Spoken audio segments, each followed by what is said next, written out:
Buenos días, hermanos.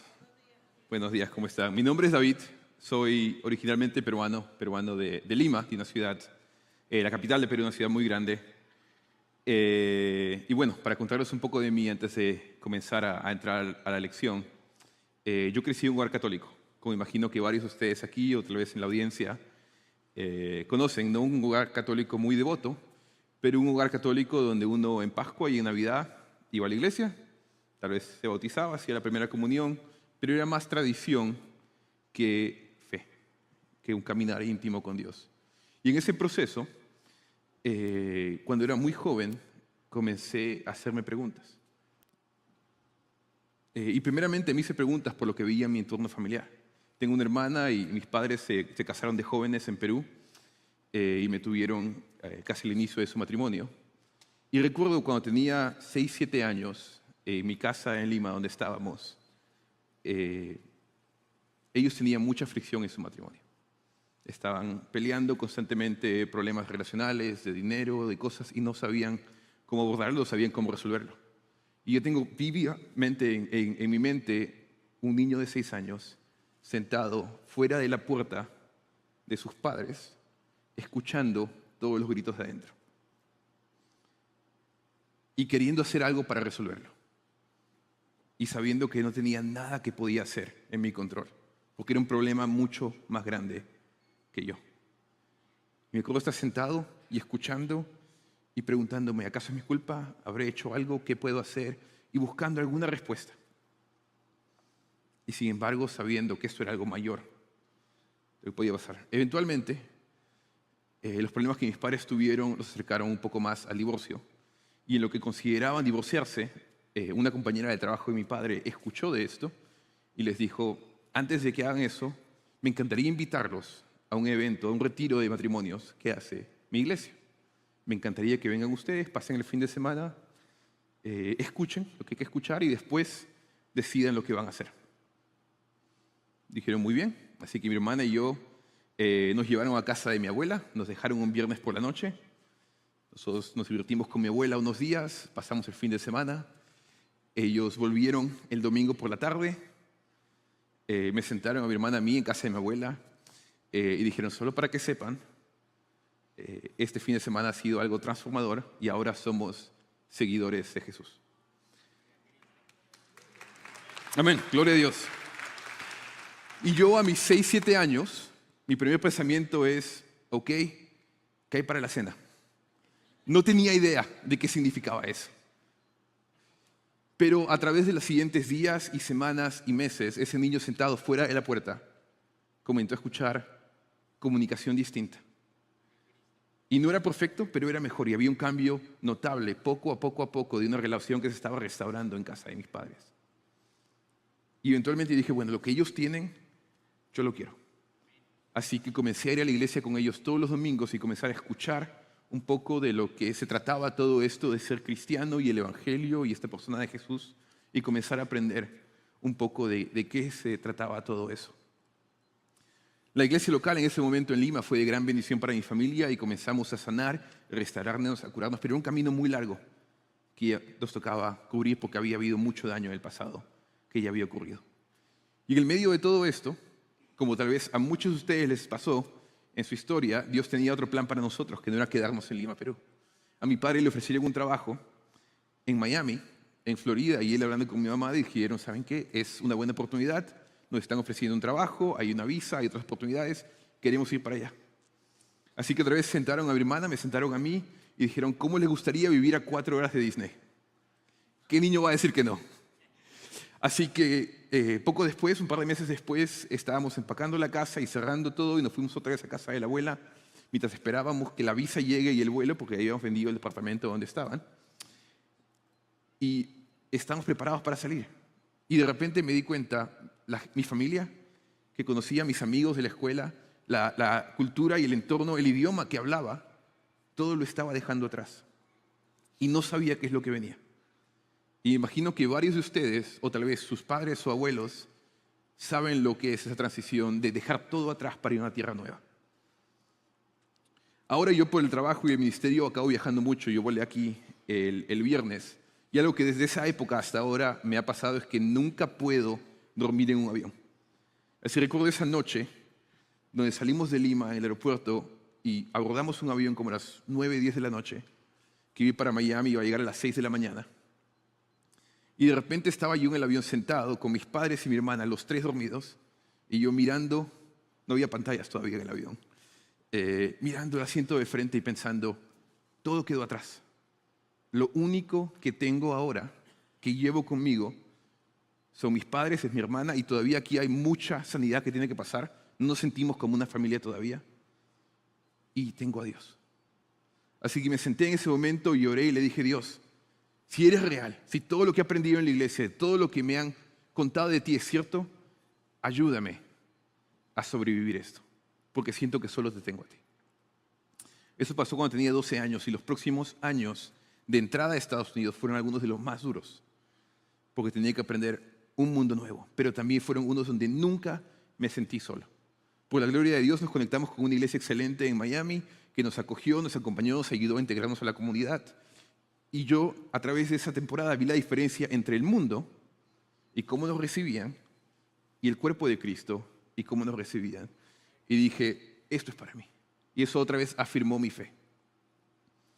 Así que poco tiempo después, mi fe comenzaba a madurar porque yo quería saber todo absolutamente de Jesús y profundizar. Y era el momento de, Señor, dime cómo debo caminar contigo. Así que 2 años después, cuando fui a un campamento de jóvenes, yo estaba listo y preparado para escuchar a Dios. No sé si ustedes tienen hijos o jóvenes aquí en la audiencia, pero sé que varias iglesias envían a jóvenes a campamentos o eventos que van. Yo recuerdo, fui a este campamento de jóvenes y una noche vino un misionero. Y un misionero compartió con toda la gente en la audiencia, con todos los chicos. Dijo, bueno, yo voy a diferentes países y comparto el evangelio y trabajamos. Y la realidad es que estos países donde estoy yendo yo, hay gente que no conoce el evangelio, pero no son gente como ustedes cuando no conocían el evangelio, gente distinta. Y gente distinta porque en el caso de ustedes, y decía eso a la audiencia, ustedes siempre tenían acceso al evangelio. Había cristianos en sus vidas, tal vez en el caso de mis padres había esa compañera de trabajo, había iglesias donde podían buscar si tenían preguntas, había traducciones de la Biblia en su idioma, podían prender la radio y había algún sermón, prender la televisión y había algún evangelista. Yo voy a estos grupos donde ellos, si quisieran buscar el evangelio, no lo encuentran, porque no hay nada de eso. Y la realidad, nos dijo él a toda la audiencia, es si es que yo no voy a estos grupos, si es que no hay gente del cuerpo de Cristo que vaya a esos lugares, nunca van a escuchar, nunca van a saber, van a nacer, vivir toda su vida y morir sin tener una oportunidad de escuchar de lo que Jesús hizo por ellos. Y él dijo todo esto, y la primera vez que yo escuchaba todo esto, y al final de su charla él dijo, bueno, jóvenes, si alguno siente un llamado a ser misionero, levante su mano. Y para mí todo esto era nuevo. Y de repente yo sentí que mi mano se había elevado. Y la miré porque yo no la había querido levantar. Y la bajé. Y dije, eso es extraño. Y sentí que Dios la levantó otra vez. Y en ese momento invitaron a todos los que habían levantado su mano al frente para que oren por ellos, porque iban a ser los misioneros de la próxima generación. Así que alguien oró por mí. Y recuerdo que al fin de esa noche fui a mi cabaña de regreso en el campamento donde estábamos. Y mi líder de jóvenes me dijo, David, vi hoy día que recibiste un llamado misionero. Te felicito. Yo le dije, sí, recibí un llamado misionero hoy día. Solo tengo una pregunta que me queda para poder seguir caminando en obediencia.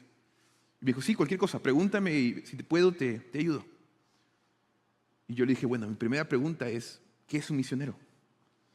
Todavía no había entendido nada. Había entendido muy poco. Pero sabía que tenía que hacer algo. Eso fue a los 14 años. Y desde ese momento comencé a explorar y buscar a Dios diciendo, Dios, ¿cómo puedes usarme en las misiones? Y algo que me di cuenta es que por 5 años Dios no me dijo nada. No sabía a qué país, a qué continente, a qué idioma, a qué cultura, a qué herramienta, a qué organización. 0. No sabía qué iba a hacer. Así que cuando encuentro personas que dicen, bueno, yo sé que tengo una carga por las misiones, sé que debería hacer algo por las misiones, pero no sé qué es lo que hay que hacer. Entiendo. Están en buena compañía. Yo he estado ahí. Estuve ahí por mucho tiempo esperando que Dios me diga qué es lo que vas a hacer. Puede ser que muchos de ustedes en la audiencia hoy se sientan así, se sientan en esa temporada de decir, yo he leído versículos de la Gran Comisión, he escuchado todo este mes sermones misioneros, sé que hay algo que debería hacer, pero no sé qué es. Y el problema es que si nos quedamos mucho tiempo con ese, ay, tienes que hacer algo, tienes que hacer algo, tienes que hacer algo, y no nos ayudamos a encontrar qué es ese algo, uno comienza a sentir, tengo que hacer algo, pero no puedo, tengo que hacer algo, pero no puedo, tengo que hacer algo, pero no puedo. Y comienza a sentir culpa, comienza a sentir impotencia, y después, mejor no hablemos de misiones, porque la verdad no sé de qué se trata. Pero la verdad es que Dios tiene un papel para cada uno de ustedes que está aquí en esta habitación, para jugar por el reino de Dios. Pero para comenzar tenemos que entender cuál es la Gran Comisión, qué realmente es misiones y cómo es que debemos servir e involucrarnos con Dios en su llamado. Así que hoy día lo que queremos hacer es comenzar una conversación donde podamos solamente iniciar a tocar el tema y después ustedes van a poder seguir profundizando con Dios y con la iglesia en este proceso de explorar un llamado misionero. Así que comencemos con la pregunta más grande, más general, de qué es misiones. Y vamos a comenzar con un versículo muy conocido, que es donde está la Gran Comisión. Vamos a hablar de Mateo 28, del 19 al 20. Así que lo van a ver en la pantalla, en lo que lo voy a leer, pero para dar un poquito de contexto a este versículo básicamente es el último mensaje, la última carga de Jesús a sus seguidores antes de la ascensión. ¿Qué significa esto? Jesús había estado enseñando por 3 años muchas lecciones a los apóstoles y a otros discípulos y a una audiencia más grande en diferentes ciudades y lugares que había escuchado de él, que había aprendido de él y tenía muchas preguntas. Y después él dijo, bueno, voy a morir por los pecados de todos ustedes, voy a resucitar. Y en esa resurrección, él vuelve y la palabra se comienza a esparcir de que él ha resucitado. Y es la primera persona en la historia, es la única persona en la historia que ha resucitado milagrosamente de esa manera. Y por lo tanto, ahora todos dicen, es Dios. Él tiene, todo lo que él dijo, todo lo que él ha hecho, es cierto. Y ahora toda la gente que estaba escuchando de parte de Jesús antes, dijo, bueno, ya sabemos, es verdad, queremos saber qué sigue. Queremos escuchar a ti. Y están todos expectantes. Y Jesús sabe, tengo una oportunidad más de decirles una última cosa, un último mensaje, y después me voy al cielo. Y en ese entorno, en esa oportunidad que él tiene, lo que nos dice es lo que vemos aquí en Mateo 28, 19 al 20. Y comienza el mensaje de Jesús diciendo, por lo tanto, vayan y hagan discípulos, y la siguiente parte le he puesto en griego, de panta ta ethne, bautizándolos en el nombre del Padre y del Hijo y del Espíritu Santo, y enseñándoles a obedecer todo lo que les he mandado a ustedes. Y les aseguro que estaré con ustedes siempre hasta el fin del mundo. Vamos a repetir eso otra vez, porque creo que es muy rápido si solamente lo leo. Comenzamos solo con el versículo 19. Por lo tanto, Jesús hablando a los discípulos, por lo tanto, vayan y hagan discípulos de panta ta ethne. Y marcado esa parte la he dejado en griego, específicamente porque creo que es una sección importante que quiero que nos enfoquemos hoy. Vayan y hagan discípulos de panta ta ethne. ¿Qué es panta ta ethne? Bueno, vamos a ver eso hoy. Pero lo primero que vemos Jesús diciendo, ese grupo panta ta ethne, quiero que vayan a ellos, quiero que los hagan discípulos, y después nos dice en el versículo, en el mismo versículo, una frase después, en el 19, bautícenlos a panta ta ethne. Entonces yo creo que para la Gran Comisión, si tenemos que ir a ser discípulos y bautizar a panta ta ethne, es muy importante entender quién es panta ta ethne. Porque eso nos dice a dónde apuntamos. El término misiones que usamos hoy en día, la raíz de la palabra es misión, es una palabra militar. Que habla de una misión. Una misión tienes un objetivo primario, tal vez hay objetivos secundarios, pero vas, cumples algo, regresas. Pero si no sabes cuál es tu objetivo, no puedes cumplir la misión. Y las misiones es lo mismo. Si no sabemos cuál es este objetivo, si no sabemos qué es panta ta ethne, no podemos cumplir la misión de Dios. Así que los invito a que exploremos un poco de qué significa panta ta ethne. Hay otro versículo en Apocalipsis que nos da un poco más de contexto de qué es panta ta ethne. Vamos a ir a 2 versículos en Apocalipsis brevemente para entender realmente esta frase. El primero es en Apocalipsis 15:4, creo que lo pueden ver en la pantalla. Es cuando Juan está hablando de la visión que él vio al fin del mundo. Dice, ¿quién no temerá, oh Señor, ¿Quién no glorificará tu nombre? Solo tú eres santo. Pantataesne, otra vez ese término, pantataesne, vendrán y te adorarán, porque han salido a la luz las obras de tu justicia. Entonces, pantataesne es la gente que va a venir y va a adorar a Dios. Eso lo sabemos ya de Apocalipsis 15:4. Pantataesne es gente en el cielo que va a venir y va a adorar a Dios. Bueno, la palabra, la Biblia siempre se interpreta a sí misma. Así que si es algo que está medio confuso en la Biblia, podemos ver generalmente otras partes de la Biblia que nos explican qué significa ese versículo. Entonces aquí en Apocalipsis 15:4 nos comienza un poco de contexto que es la gente que va a adorar a Dios, pero Apocalipsis 7, del 9 a 10, nos da mucho más detalle de quién es esa gente que va a adorar a Dios. Así que vamos a leer Apocalipsis 7, del 9 a 10. Sé que es bastantes versículos, pero es importante entender este contexto. Después de esto miré, y apareció una multitud tomada de todas las naciones, tribus, pueblos y lenguas. Era tan grande que nadie podía contarla. Estaban de pie delante del trono y del Cordero, vestidos de ropas blancas y con ramas de palma en la mano. Y proclamaban a gran voz: la salvación viene de nuestro Dios, quien está sentado en el trono y el Cordero. Entonces Apocalipsis 15 nos dice, Pantataesne es la gente que adora a Dios, y Apocalipsis 7 nos dice, la gente que adora a Dios viene de cada tribu, de cada lengua, de cada pueblo, de cada nación. Y esos son términos mucho más concretos que podemos entender. Yo sé lo que es una nación. Según las Naciones Unidas, hay 194 naciones en el mundo que son reconocidas. Y si incluyes otras que tal vez no son reconocidas, hay aún más. Pero yo sé lo que es una lengua. También hay muchos idiomas, ¿no? Por ejemplo, estamos hablando ahora en español, pero creo que hay otros sermones pasando en otra lengua al mismo momento, en inglés. Es fácil entender lo que es una lengua. También lo que es un pueblo. ¿No? Estamos ahora en Dallas, en Arlington, aquí hay un pueblo. ¿No? Yo, por ejemplo, vení, esta semana estaba con mi esposa, donde estamos viviendo en Kentucky, cerca de Cincinnati. Ese es otro pueblo.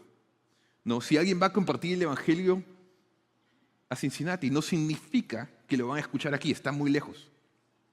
Si yo comparto ese sermón en la lengua de español hoy en día, significa que la audiencia que habla solamente inglés va a aprender algo de lo que yo dije.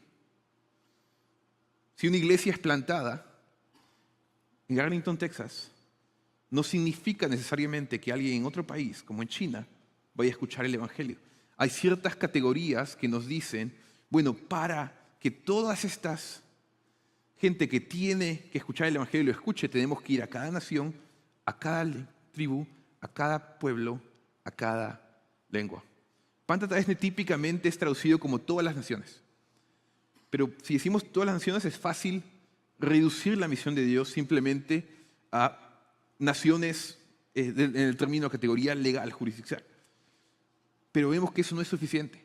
Porque alguien venga a compartir el Evangelio aquí a Texas, no se ha terminado de alcanzar la nación de Estados Unidos. Porque alguien lo comparta en español, no se ha terminado de alcanzar la población de Estados Unidos. O japonés, o coreano, o inglés, o muchos otros idiomas que se hablan. Solamente en esta ciudad, no solo en este país. Entonces, misiólogos son gente que estudian la teología de misiones, personas como yo, pero mucho más inteligentes. Básicamente, ellos han estudiado lo que significa dividir todo el mundo en tribus, lenguas, naciones, pueblos. Y han dicho, bueno, si clasificamos el mundo en todas estas categorías, acabamos con aproximadamente 17,000 grupos, que van a llamar grupos étnicos. Entonces, hay 17,000 de estos cubos alrededor del mundo que, por ejemplo, son los latinos en Dallas, son los mexicanos en Japón, son los chinos en Perú, etc.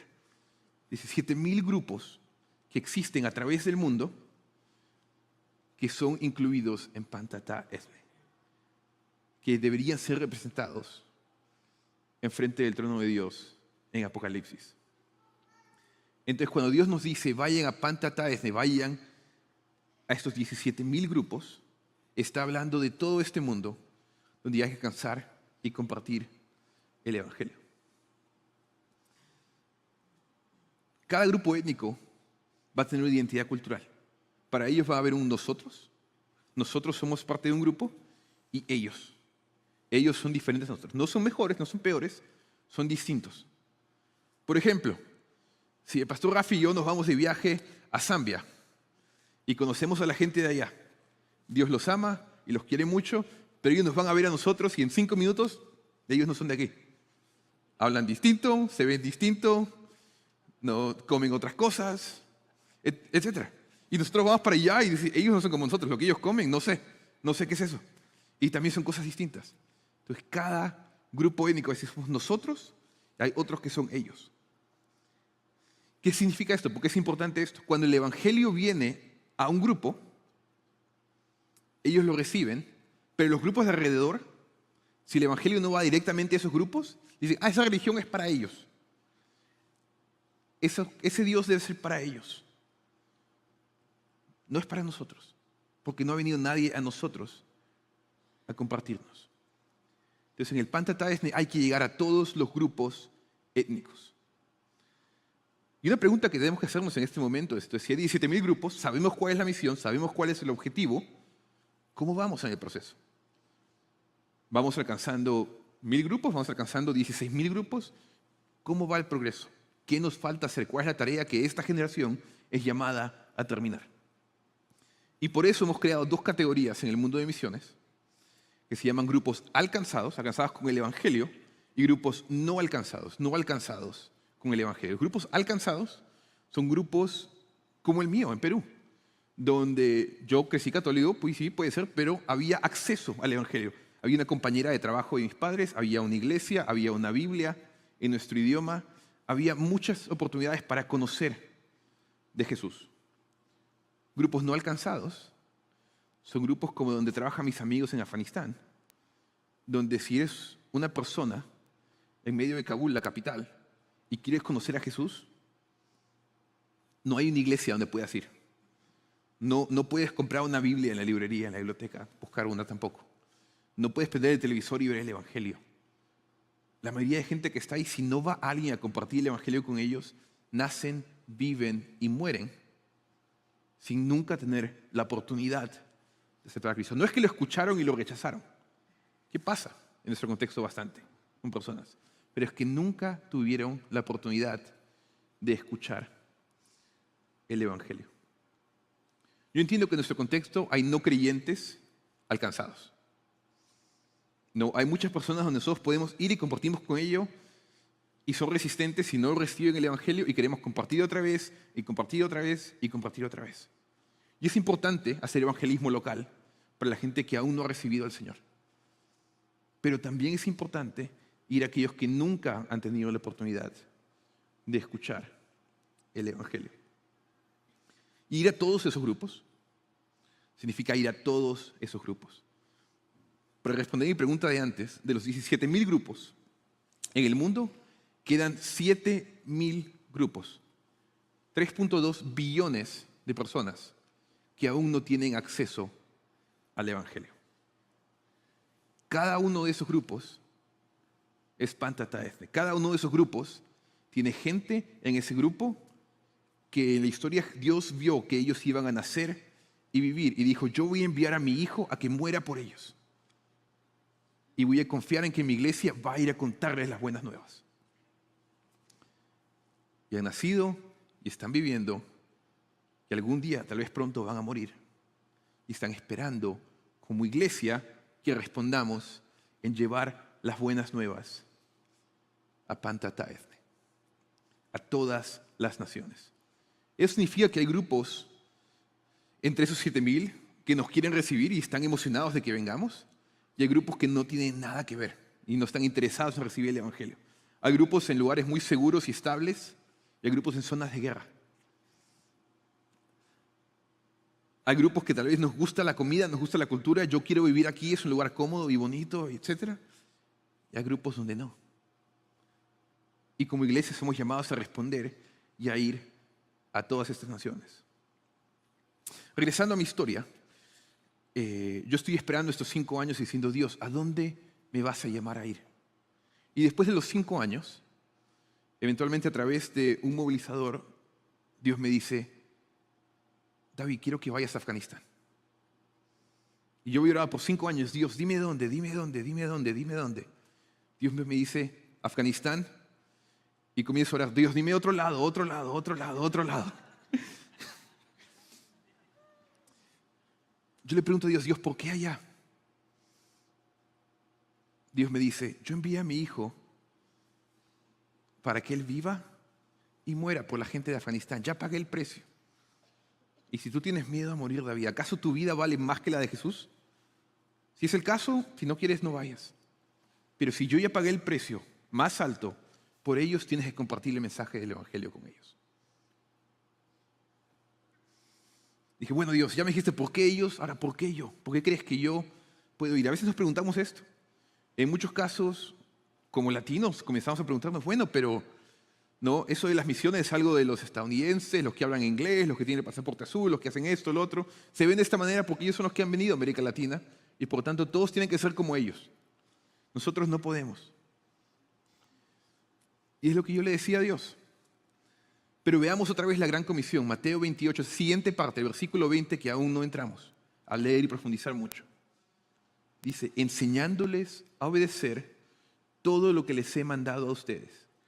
Y les aseguro que estaré con ustedes siempre hasta el fin del mundo. Es enseñándoles a obedecer todo, incluye enséñeles a obedecer el llamado misionero.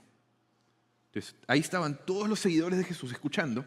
Y dicen, cuando ustedes compartan con otros, compartan con otros y compartan con otros, este llamado misionero es para todos. Y todos tienen que escucharlo y todos tienen que obedecerlo. No dice que es para todos los que tienen dinero, no dice para todos los que se ven de cierta manera o tienen ojos azules o algo más, es para todos. Nosotros como latinos somos llamados también. De hecho, si me perdonan la osadía, yo diría, nosotros como latinos tenemos ventajas únicas en ir a ciertos lugares donde otros grupos no pueden entrar. Un ejemplo corto, tenemos una ventaja cultural e histórica. ¿Qué significa esto? Hace muchos años en la historia, moros del norte de África se mudaron a lo que se llamaba Hispania en esa época, lo que es ahora España, Portugal. Y vivieron ahí por 781 años antes de que las cruzadas los empujaran de vuelta en su mayoría al norte de África. Durante esa temporada los moros, que eran musulmanes y cultura árabe, influenciaron el idioma, la cultura, la arquitectura, la religión, el pensamiento de Hispania, de España, de Portugal. Entonces, esa cultura, que es muy común en toda la región donde está el mundo musulmán ahora, el mundo no alcanzado, es la que eventualmente los conquistadores traen a América Latina y la que comienza a crear una cultura en América Latina común. Por lo tanto, cuando los latinos van, sobre todo al mundo musulmán, se dan cuenta, puede que tengan diferente idioma, puede que tengan diferentes festividades, su historia, detalles, pero lo que está debajo de la superficie, los valores, el ser comunales, el enfocarnos en relaciones, el respeto a las personas mayores, etc., todo es igual. Entonces, los latinos que van como misioneros llegan a estar más profundo, encajan mejor y se conectan mejor con la gente en estas partes del mundo. Aparte de esto, el aspecto físico. Si yo voy a Afganistán como me veo hoy en día, ellos se ven como yo. Tal vez tenga que ser una barba más grande, pero ahí un hermano tiene una barba buena que sería muy buena para Afganistán. Pero alguien que va de 6 pies, ojos azules, pelo rubio, no encaja. Ventaja geopolítica. Si yo voy allá y digo soy de Estados Unidos, me quieren colgar en Afganistán hoy día. Pero si digo soy peruano, me pueden preguntar de Machu Picchu, o el ceviche o algo más. Porque no hay esa animosidad histórica. Entonces tengo una puerta abierta para comenzar a compartir. Ventaja de percepción económica. En muchos casos nosotros decimos, no podemos ir porque no tenemos dinero. Pensamos en eso. ¿Saben qué pasa con los que van y tienen dinero? Son excelentes víctimas para el secuestro en lugares peligrosos. Si todos asumen, ese no tiene dinero, ese latino, estás más seguro. Puedes entrar a lugares porque nadie te va a secuestrar. Llama a tu familia, dicen, quiero plata, y dicen, yo también. Tenemos ventajas interesantes. Muchos latinos vienen de contextos, de países, donde hay agua fría, o no hay electricidad constante, o hay corrupción, o hay cosas. Y cuando vamos al campo y nos enfrentamos a cosas, bueno, es igual en casa. Pero si yo soy ahí del fin de la calle, con toda la granjita blanca, y los suburbios aquí en Dallas, muy bonitos, y voy y no hay agua caliente en la ducha, no, me vuelvo a casa. el latino puede ser muy resiliente en lo que va al campo. Y específicamente, hablando de los latinos que viven en Estados Unidos, los hispanos que están acá, como ustedes, como yo. Ustedes ya tienen experiencia negociando y navegando esas barreras culturales. Ya saben aprender más de un idioma. Saben entender, esta es mi cultura y esta es la cultura donde vivo y sé cómo balancear ambas. Y eso es lo necesario para un misionero que va al campo. Imagínense que a través de la historia, comenzando con los moros y todos los retos que han tenido los latinos en diferentes lugares, y ahora viniendo a Estados Unidos y navegando esto en la historia y el linaje de tu vida, tu familia, hoy en día, Dios ha estado preparándote por siglos para llegar a este punto, para alcanzar a esta generación de Panta Ta Ethne. Me quedan pocos minutos, así que para concluir quiero comenzar a hablar de qué sigue de aquí, cuál es tu próximo paso. Todos somos llamados a participar. La pregunta es, ¿qué harás tú? Yo tengo el gozo a través del ministerio en el que sirvo de poder ver a muchos latinos hacer muchas cosas increíbles para la gloria de Dios, y todas son distintas. Tengo un amigo llamado Esteban. Esteban tiene 6 años. Y lo que hace Esteban, él es de Ecuador, él tiene su propina que le dan los padres y la da a misiones todos los domingos, la propina completa. Y cada día durante la cena es el turno de él de orar y ora por los misioneros cada noche. Eso es lo que puede hacer Esteban. Y otra amiga llamada Ana. Ana es boliviana. Y Ana creció en Bolivia, en una iglesia de 10 personas, hizo un trasfondo que es huérfana. No tiene una red de familia o iglesia muy grande. Y dijo, no sé cómo puedo ir. Pero Ana tuvo fe y compartió con su iglesia y oraron. Y ahora Ana vive en Asia, sirviendo como enfermera entre los no alcanzados. Mi amigo Omar es un salvadoreño y él tiene un negocio ahora en Afganistán. Y tengo un amigo Carlos, que es puertorriqueño, que vivió en Indonesia un tiempo y ahora trabaja en una organización que ayuda a enviar a latinos a las naciones también. Punto es, hay un próximo paso que cada uno de nosotros puede tomar, siendo orar, siendo enviar, siendo apoyar. Los animo a que consideren cuál es este próximo paso que Dios quiere que yo tome. Yo voy a cerrar en una oración en unos minutos, pero después de que cierre, hay personas aquí al frente que van a poder orar por ustedes. Si hoy día has sentido, yo creo que Dios me está llamando, me está inquietando. Dios quiere levantar mi mano y yo lo estoy queriendo bajar. Te invito a que vengas, a que le pidas a alguien que ore por ti, a que le pidas a alguien que, dile, no sé qué hace Dios conmigo, pero necesito impulsar esa llama que está prendiendo en mi corazón.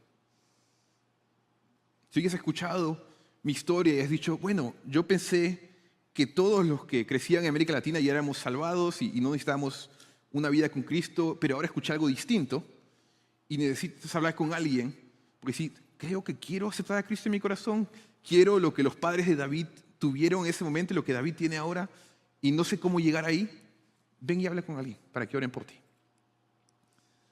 Y si has leído hoy día el versículo conmigo y ves que no es solo ir y hacer discípulos, sino bautizarte, y ese es el próximo paso que Dios está llamando a hacer, también te invito a que vengas, que hables con alguien que está aquí al frente, para que puedan orar contigo y caminar contigo en ese proceso.